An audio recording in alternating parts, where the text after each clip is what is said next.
I have no idea what to expect. Dagon is a faithful, interactive adaptation of H.P. Lovecraft's work, focused on the story and atmosphere. You will not find difficult choices, action sequences, or inventory management here, and movement is limited to progressing through locations along with the plot. Okay. It sits on Steam, it's gone out of early access. It has a lot of the encounters from the board game. Okay, that seems cool. Is it multiplayer? You look as lovely as ever, by the way. Oh, thank you. Yeah, I kind of wanted to put lipstick on today, since it would have matched velvety eyeshadow that I have today. But I'm going out for dinner later on today, and it would be just stupid to put lipstick on if you go eat for dinner. It just doesn't work that way. It's been Lovecraft is one of your favorites. Internet went a bit boop for you just now. Oh, better than 3, but not as good as 2. Okay. Queen, you can play with up to you and 3 other friends, 4-player co-op. Okay, that is awesome. I am writing this under an appreciable mental strain, since by tonight I shall be no more. During the game, you will encounter interactive elements. Some of them will allow you to continue your journey, others reveal interesting facts about the original short story, its historical background, and the author. Some of the story is hidden. In order to find the secrets, focus your eyes and look for the Elder sign. Okay, so I guess that one. You can also access all the found facts later. They will be available in the main menu. Okay. Queen. Yes. Alright, so here is nothing.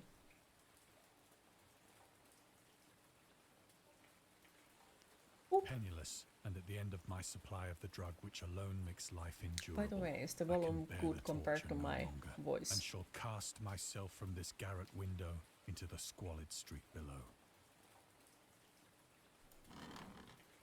Do not think from my slavery to morphine that I am a weakling or a degenerate. When you have read these hastily scrawled pages, you may guess, though never fully realize, why it is that I must have forgetfulness or death.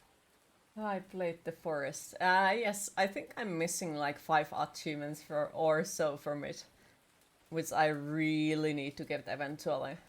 But yeah, I have played it a few times. There is lanthanum on the table. Yes, that makes it horror. Also, hi Torpedo Pistol Toxic, how are you today? Torpedo Pistol Toxic. I'm sorry, I can't pronounce things today, once again. Oh, morphine entered into use in the 19th century and was routinely administered to treat severe pain during the American Civil War and World War. It was also sold without restrictions until 1914. Morphine became more popular after the invention of the hypodermic syringe around 1854. Friedrich Turner, who first isolated the substance, originally named it morphium, after Morpheus, the Greek god associated with dreams. At the time when Dagon was published, morphine abuse, known as soldier's disease, already posed a big problem in the United States. Huh. You hate Twitch Mobile for iOS. It constantly keeps freezing the stream for no reason whatsoever. Oh, that sucks. Can I safely assume you played every horror game ever? It was in one of the most open and least. Are we friends in the Steam? Because then you could just check them, to be fair. I was supercargo, fell a victim to the German sea raider.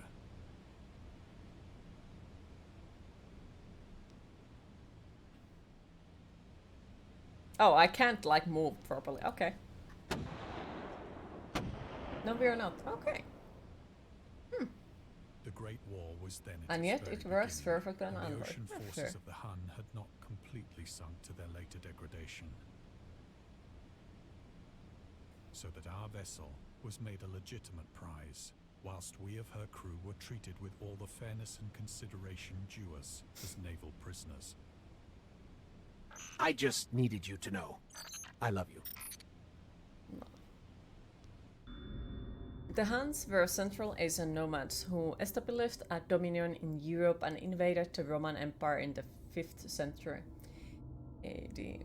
They were known as brutal, deadly warriors and masters of quick raids who also developed powerful composite bows, lassos, and early siege weapons. During World War I, the British used the word Han as a synonym for Germans in order to emphasize their brutality.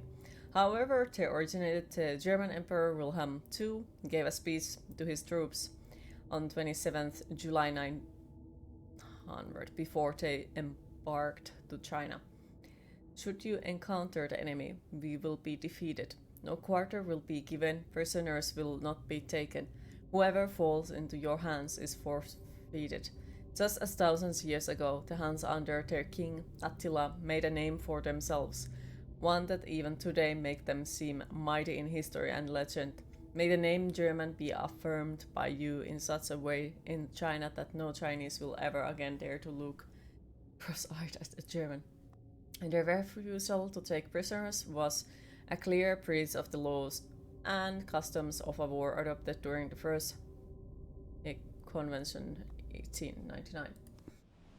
So yeah, you're definitely replacing the iPad with an Android tablet ASAP.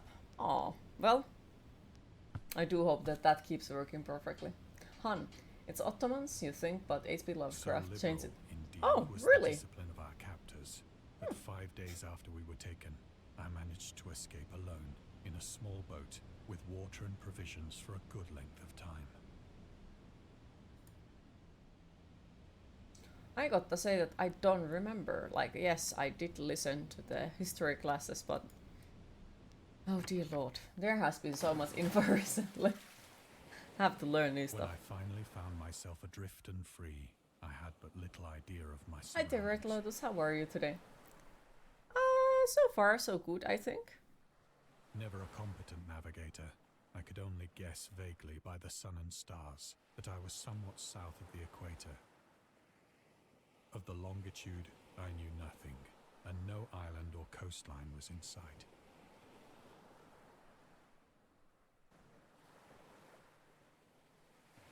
This is slightly confusing. Like, not much, but slightly. Like, you just kind of click and point kind of thing. But you can't. The weather kept fair, and for uncounted days I drifted aimlessly beneath the scorching sun, waiting either for some passing ship Call the or Coast to Guard. be cast on Hi, the shores Chief. of How some are you habitable today? land.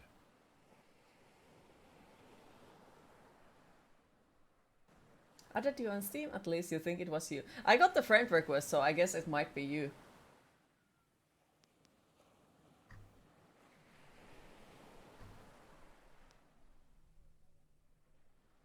Alright.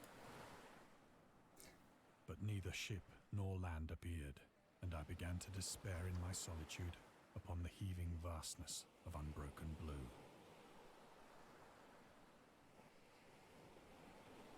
The change happened whilst I slept. Okay. Its details I shall never know. Welcome, Raiders! Welcome, everyone! Thank you for the raid, Gar. How are you all today? And how did your stream go, Gar? How was it? We were playing The Legend of Zelda Breath of the Wind. Wild. Can't read. Amazing. Nice. How did you like it? So we are on a boat. As far as I know, yes. For my slumber, though troubled and dream-infested, was continuous. Was good. Happy to hear. And thank you for the raid. Appreciate it. Great game. I sadly haven't gotten a chance to play the Zelda games. Hopefully one day, but not yet. Haven't gotten. Okay, I found. When at last I awoke, it was to discover myself half sucked into a slimy expanse of hellish black mire, which extended about me in monotonous undulations as far as I could see, Alrighty then. and in which my boat lay grounded some distance away. Though one might well imagine that my first sensation would be of wonder at so prodigious and unexpected a transformation of scenery, I was in reality more horrified than astonished. Squid. Yeah. For there was in the air, and in the rotting soil, a sinister quality which chilled me to the very core. I'm not sure how to feel about The this. region was putrid with the carcasses of decaying fish and of other, less describable things. Dirk, what did you do? From the Aha! nasty mud of the unending Exactly. plain. Perhaps I should not hope to convey in mere words the unutterable hideousness that can dwell in absolute silence and barren immensity. There was nothing within hearing and nothing in sight save a vast reach of black slime. Yet the very completeness of the stillness and the homogeneity of the landscape oppressed me with a nauseating fear. The sun was blazing down from a sky which seemed to me almost black in its cloudless cruelty, as though reflecting the inky marsh beneath my feet.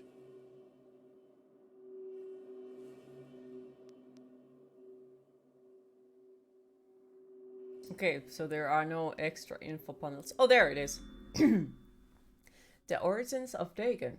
Dagon seems to be inspired by Fish Head, a short novel by Irwin S. Cobb about unnatural affinities between a hybrid idiot and the strange fish of an isolated lake. Supernatural horror in literature. It's by Lovecraft. And Lovecraft's dream about the strange island emerging from the ocean and him crawling in the ooze that covered its surface. Alright, you best sleep. Have a great stream and thanks for the showdown. Oh, no worries. Thank you for the raid. Appreciate it. And good night. Sleep well. Sweet dreams. And seriously, thank you for stopping by. I dreamed that the whole hideous crawl and can yet feel the ooze sucking me down. In defense of Dagon, H.P. Lovecraft. Lovecraft's interest in topics stemmed from his aversion to fish and sea smells. In his own words, I have hated fish and feared the sea and everything connected with its science. I was 2 years old, but I cannot recall what earlier experience gave me such a profound and lasting aversion to the sea and seafood. The Dweller in Darkness, Lovecraft, 1927, Donald Montre. Alright!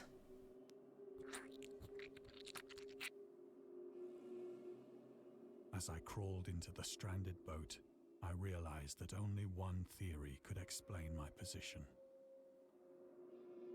Through some unprecedented volcanic upheaval, a portion of the ocean floor must have been thrown to the surface, exposing regions for which innumerable millions of years had lain hidden under unfathomable watery depths.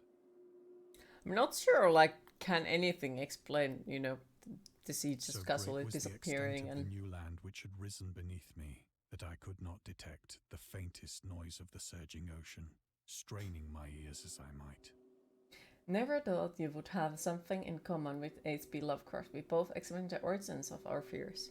Nor were there any seafowl to prey upon the dead things. Stupid question, but are there people who don't? Tentacles first stuff, yeah. Especially for Japanese animals. Oh my god.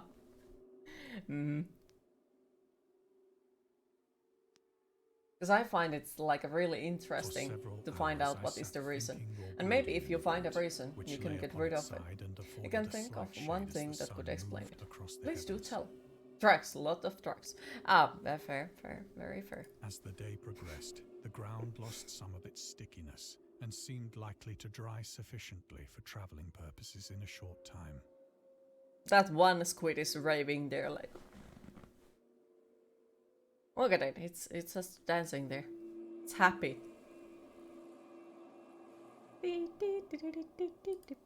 Focus. That night I slept but There little, are people who just and the accept next their day fears I and made don't for really myself a examine them. pack containing food and water, preparatory to an overland journey in search of the vanished sea. Squid rave, and yes. possible Not rescue. crab rave, squid rave. Oh god. Okay. There is quite a little of like explore here. Eee. This one's a On the high third five, yeah. morning, I found the Think about soil huge dry squid enough to just walk down comes the out of the quays. fucking area and The odor of the fish was maddening, approaches you but just I to, was too much high concerned five with you. graver Yep. things to mind so Someone slight needs an to make evil an and animated set emote out for that, boldly yes. for an unknown Alright. Still nothing else to explore. Come on. I'm way too curious for this. All day I forged steadily westward. What the fuck is guided that? by a faraway hummock which rose higher than any other elevation on the rolling desert. What the actual fuck is that?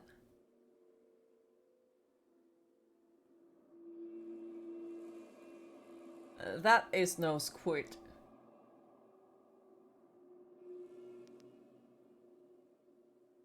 That is no freaking squid. Is that a bloodthorn? I think it might be.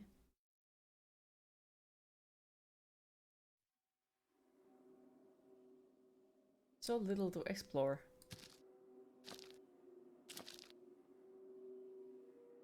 That night I encamped, and on the following day still travelled toward the hummock, though that object seemed Still, it's scarcely kind of like a nearer worms. than when I had first espied it. Like the white worms that live inside of people and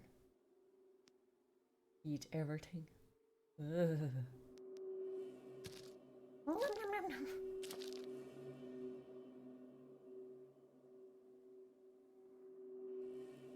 By the fourth evening, I attained the base of the mound, which turned out to be much higher than it had appeared from a distance. Do you see the stars on there? Is that the light bug? Or is that supposed to be? Like under the mountain. Looks like there are eyes. Great! By the way, Queen, it turns out that your voice is dangerously shooting. I was watching the vote from Wednesday last night before bed since you missed part of it and almost fell asleep sitting up. Aww. Poor thing. An intervening valley setting it out in sharper relief from the general surface. Well, I'm actually really happy to hear that since...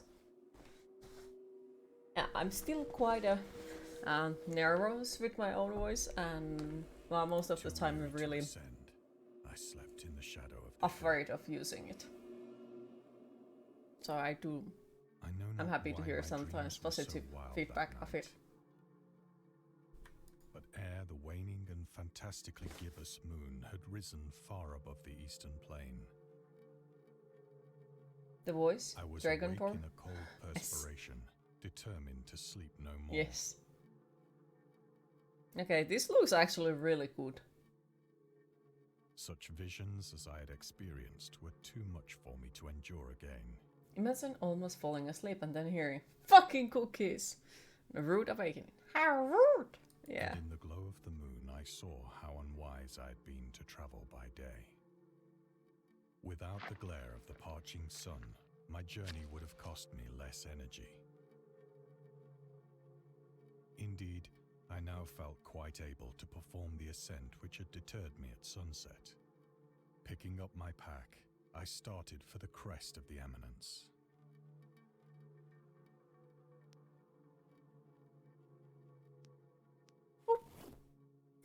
Think of it this way, not only you're an audio engineer, you also specialize in voiceovers, so you definitely know what you're talking about when it comes to voices. True, I have no reason to doubt you. But I think my horror was greater when I gained the summit of the mound and looked down the other side into an immeasurable pit or canyon, whose black recesses the moon had not yet soared high enough to illumine. Hi Clueless Glitch, how are you today? I felt myself on the edge of the world. Wet dog smell, oh no, oh no. Peering over Yes, the rim Queen, your into voice a is lovely. fathomless Thank chaos you. of eternal night.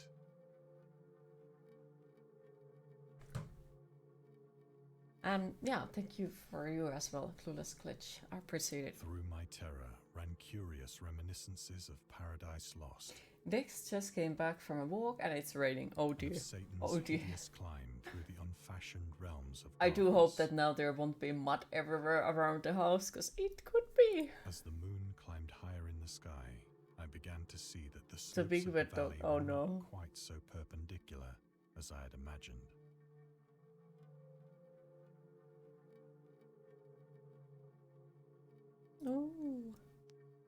ledges and outcroppings of rock afforded Can we fairly jump? easy footholds for a Nope, no descent, mud. Okay, that's a big plus then. whilst after a drop of only a few hundred feet, the declivity became very gradual. Okay. Whee! Oh, it doesn't show it. Well, now we can Urged just on by imagine an that we impulse jumped. which I cannot definitely analyze, I scrambled with difficulty down the rocks and stood on the gentler slope beneath, gazing into the Stygian deeps, where no light had yet penetrated. All at once, my attention was captured by a vast and singular object on the opposite slope, which rose steeply about 100 yards ahead of me. What is that? An object that gleamed whitely in the newly bestowed rays of the ascending moon. Ooh, shiny.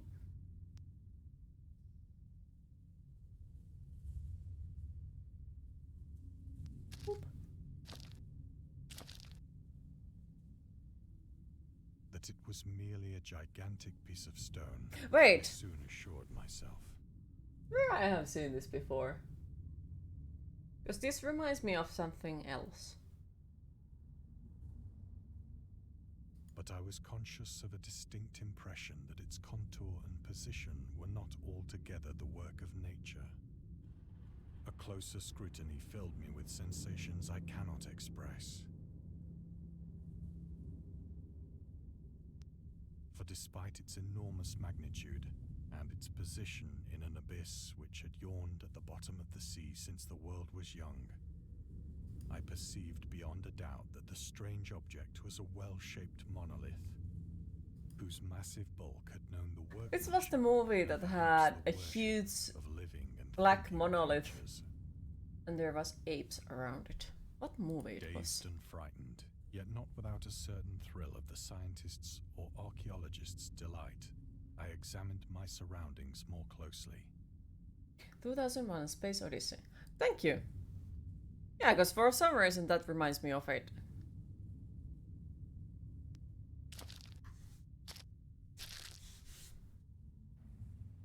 Who needs The Google? moon, I have my now near the skeletons. zenith, shone weirdly and vividly above the towering steeps that hemmed in the chasm, and revealed the fact that a far-flung body of water flowed at the bottom, winding out of sight in both directions and almost lapping my feet as I stood on the slope. Across the chasm, the wavelets washed the base of the Cyclopean monolith, on whose surface I could now trace both inscriptions and crude sculptures. Can we touch the water? Is there anything to loot? I guess not. 2001 writing A was in Space a system Odyssey, of to be more hieroglyphics, correct. You saw it when you was very young. unlike I think anything I saw had it as seen well in when I was books. like very, very young. Okay, that looks quite a fancy. Consisting for the most part of conventionalized aquatic symbols such as fishes, eels, octopi, crustaceans, mollusks, whales, and the like. Several characters obviously represented marine things which are unknown to the modern world, but whose decomposing forms I had observed on the ocean-risen plain. It was the pictorial carving, however, that did most to hold me spellbound. Oh, there is. Dagon contains many themes and storytelling methods that Lovecraft developed in his later works, such as telling the story through carvings at the Mountains of Madness, the Nameless City, journals and characters' notes, the Shadow Out of Time, and the Haunter of the Dark, islands emerging from the ocean, the Call of Cthulhu, or fictional beings and deities based on real events and mythologies. Migo in the Whisper in Darkness. Whisperer in Darkness. It's also considered the origin of the popular Cthulhu mythos. Some of Lovecraft's other stories also conclude in a manner similar to Dagon, but let's keep the details in order not to spoil the ending. Okay. Plainly visible across the intervening water, on account of their enormous size, were an array of bas-reliefs whose subjects would have excited the envy of a Doré. I think that these things were supposed to depict men, At least a certain sort of men. Though the creatures were shown disporting like fishes in the waters of some. What if it's something like they live under, in the sea, oceans, like under those things down or below? paying homage at some monolithic shrine, which appeared to be under the waves as well. Of their faces and forms I dare not speak in detail, for the mere remembrance makes me grow faint. Grotesque beyond the imagination of a Poe or a Bulwer. Oh, that lowest one looks so freaking cute. Yep, Lovecraft tied a lot of his stories together. They were damnably human. But hey, it works. It works. Despite webbed hands and feet, shockingly wide and flabby lips, glassy, bulging eyes, and other features less pleasant to recall. Curiously enough, they seem to have been chiseled badly out of proportion with their scenic background. For one of the creatures was shown in the act of killing a whale, represented as but little larger than himself. Why are they killing whales? I remarked, as I say, their grotesqueness and strange size, No. but in a moment decided that they were merely the imaginary gods of some primitive fishing or seafaring tribe. Some tribe whose last descendant had perished. Hi, Bar. How are you today? Ancestor of the Piltdown or Neanderthal Magnificent man human was born. faces. Aw.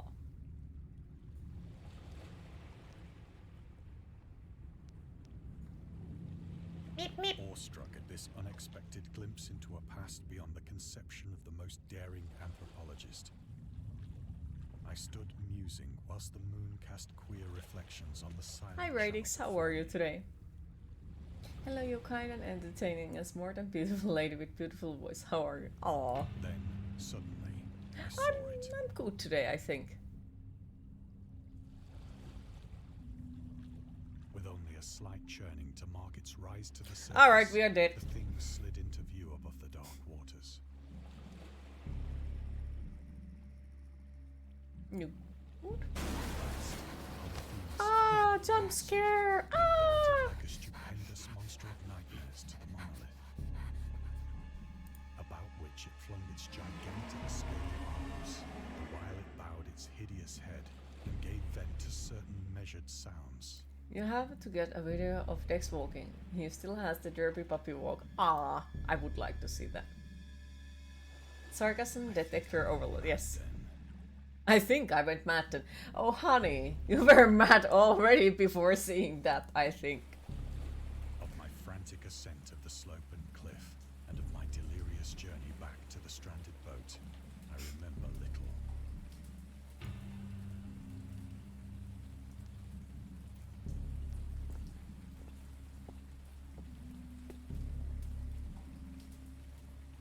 I believe I sang a great deal and laughed oddly when I was unable to sing.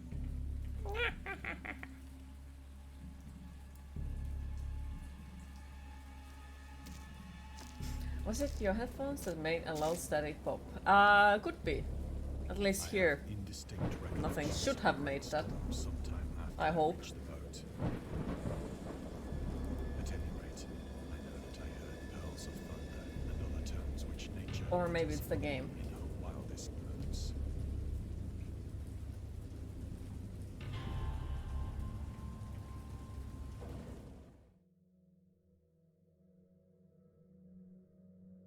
When I came out of the shadows, I was in a San Francisco hospital, I'm not surprised. brought thither by the captain of the American ship Delirious, which had but picked free. up my boat in mid-ocean.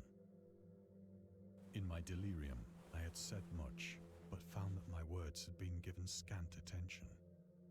Of any land upheaval in the Pacific, my rescuers knew nothing. Nor did I deem it necessary to insist upon a thing which I knew they could not believe.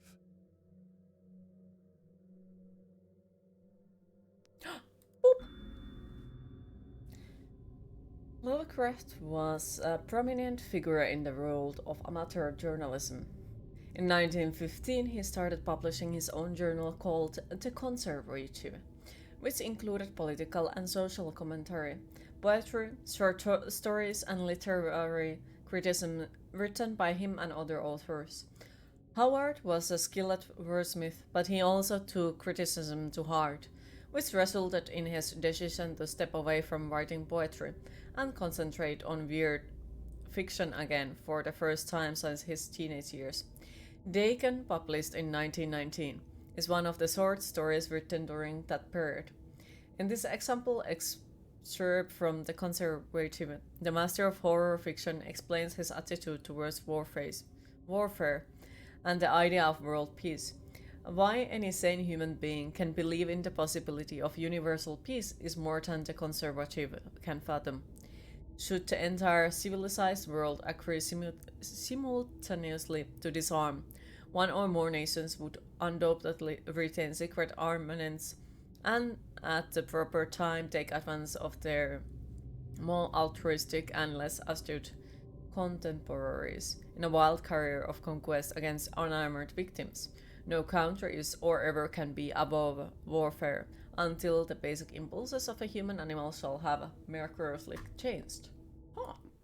Also need to lurk, some stuff to do, have fun. Okay, thank you for the lurk ratings and thank you for the stopping by, appreciate it. I wish you the best luck for the things you need to do. Ugh, that was... For some reason I don't like creaking doors. I guess they remind me of my childhood and home. amused him with peculiar questions Blech. regarding the ancient Philistine legend of Dagon, the fish god. The fish god.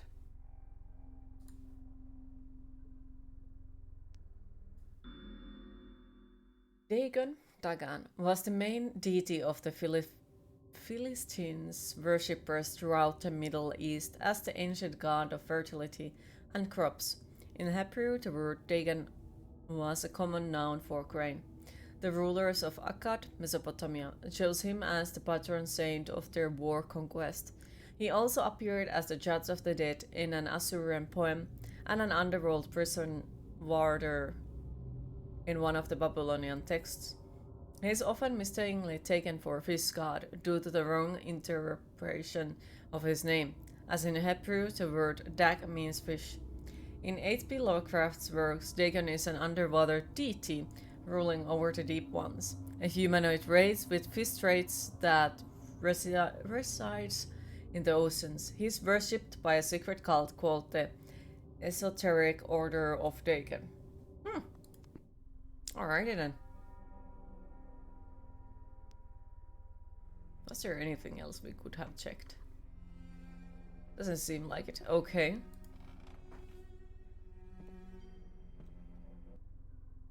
But soon perceiving that he was hopelessly conventional, I did not press my inquiries.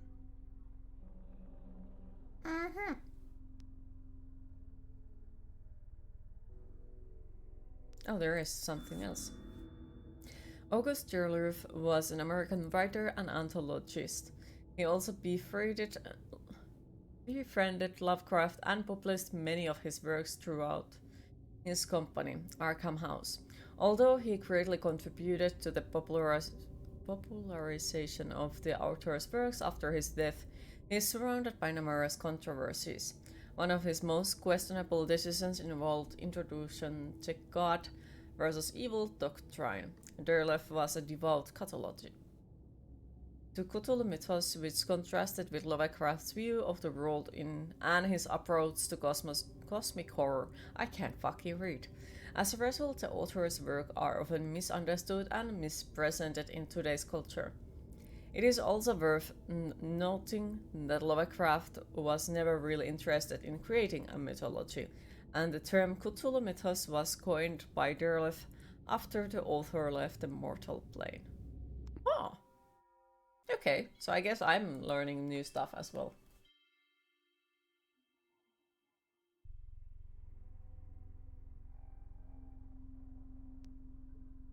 Oop.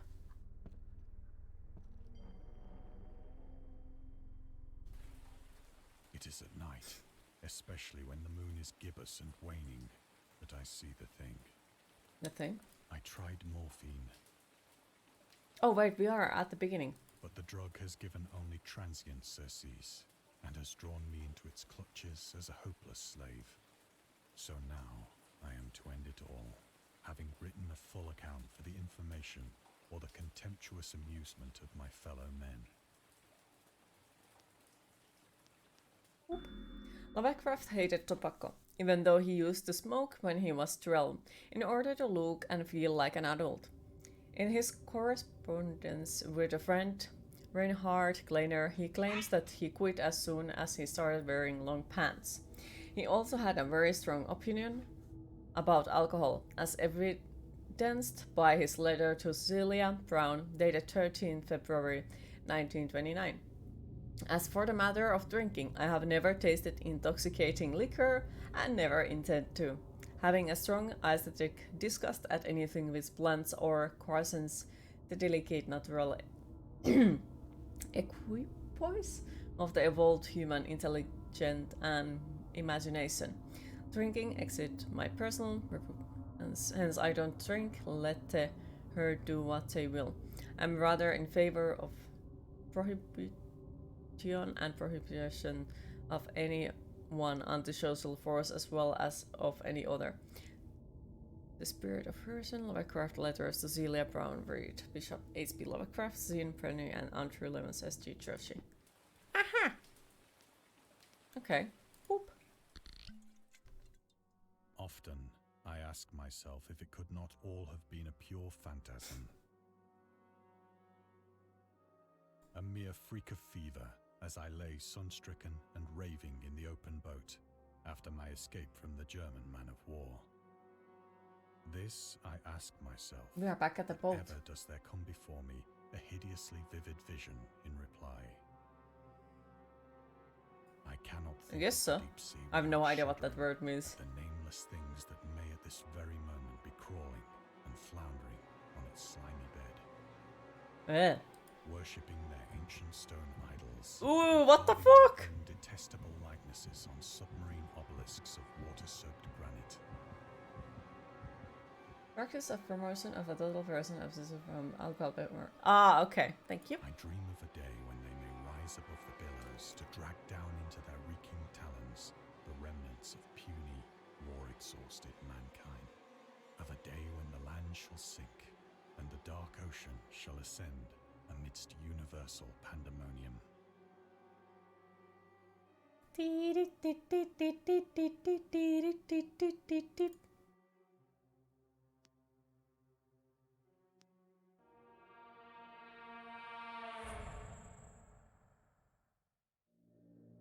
end is near.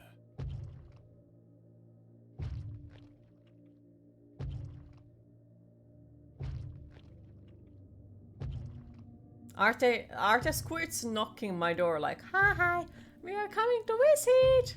Let us in. We just want a cup of tea. I hear a noise at the door, as of some immense slippery body lumbering against it.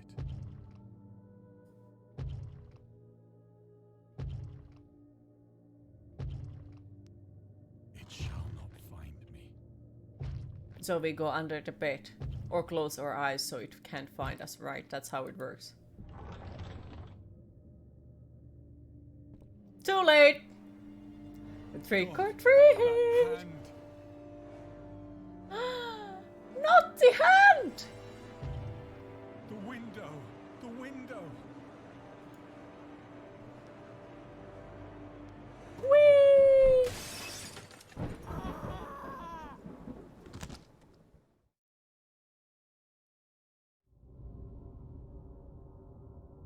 We hope you enjoyed immersing yourself in our little pool of cosmic horror. We would appreciate if you took a moment to rate Dagon and check out for other games and DLCs. Alright. In the end, that's gonna leave a mark. I did like it, like if all visual novels are something like that, yeah, I wouldn't have issue with it. Oh, there is so much things we missed. Okay. Might have to hunt them later on signs. We missed 2. Find half of the Terra pieces hidden in the game. Find all the okay, yeah. Huh. Just 6 achievements. Alright. It's not too bad. Not too bad at all. Might have to do another playthrough eventually.